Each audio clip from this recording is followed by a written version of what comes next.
Bonjour à tous, c'est à nouveau Monsieur Sévenant et je vous dis bienvenue dans cette quatrième vidéo consacrée au logiciel CamStudio.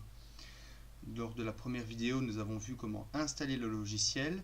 Dans la seconde vidéo, nous avons vu les fonctionnalités de base du logiciel CamStudio. Et dans la troisième vidéo, nous avons vu le paramétrage un petit peu plus complexe peut-être de CamStudio. Dans cette quatrième vidéo, je vais vous montrer comment paramétrer les raccourcis clavier. Alors en raccourci clavier, pour ceux qui ne le savent pas, c'est tout simplement le fait d'attribuer à une touche de votre clavier d'ordinateur un ordre pour un programme.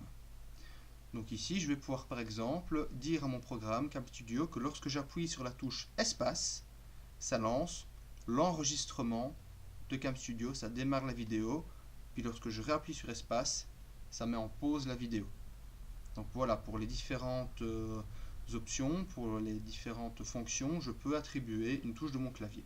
C'est intéressant parce que ça vous permet de ne pas avoir à changer de fenêtre et recliquer ici sur un onglet. C'est intéressant aussi parce que ça vous permet de gagner un peu de temps si vous voulez mettre sur pause, afficher autre chose, remettre sur pause. Voilà, c'est toujours pratique d'avoir des raccourcis clavier.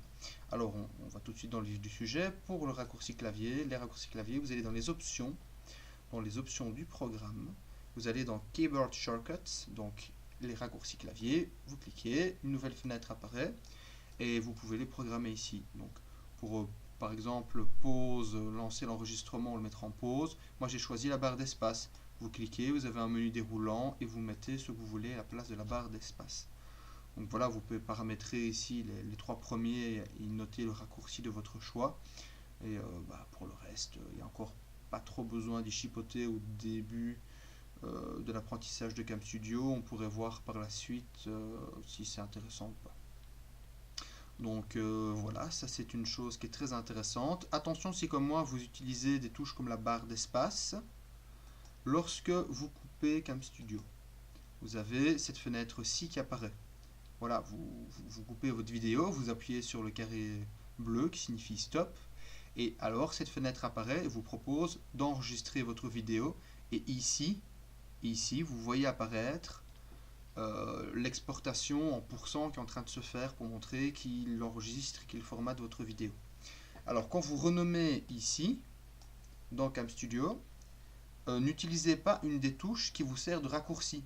Donc dans mon cas, lorsque je donne un nom ici, je n'utilise pas la touche espace, parce que alors CamStudio va rentrer en conflit, il va pas comprendre, il va dire mais je suis en train d'enregistrer un fichier et tu réutilises le raccourci en même temps, tu me demandes en même temps d'enregistrer, en même temps de faire une nouvelle vidéo, je comprends pas. Du coup, il va bugger et votre vidéo risque d'être perdue.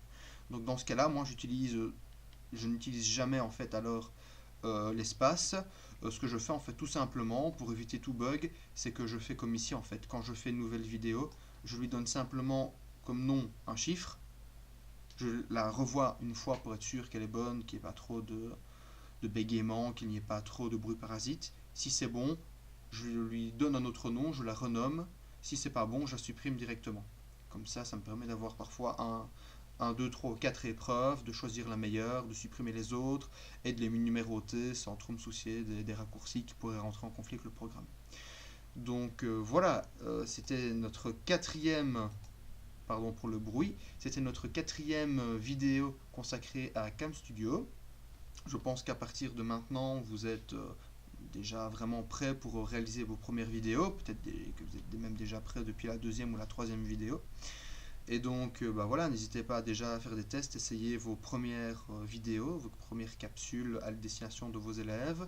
Je vais essayer de faire d'autres vidéos sur CamStudio, je vais peut-être aussi faire des vidéos sur d'autres programmes qui pourraient un peu enrichir la création de capsules vidéo. N'hésitez pas à me poser vos questions, à me critiquer, à me proposer des logiciels intéressants que je pourrais apprendre à utiliser et sur lesquels je pourrais faire d'autres petits tutoriels. Donc voilà, je vous dis à bientôt pour une prochaine vidéo sur la façon de réaliser des capsules vidéo pour nos élèves du secondaire.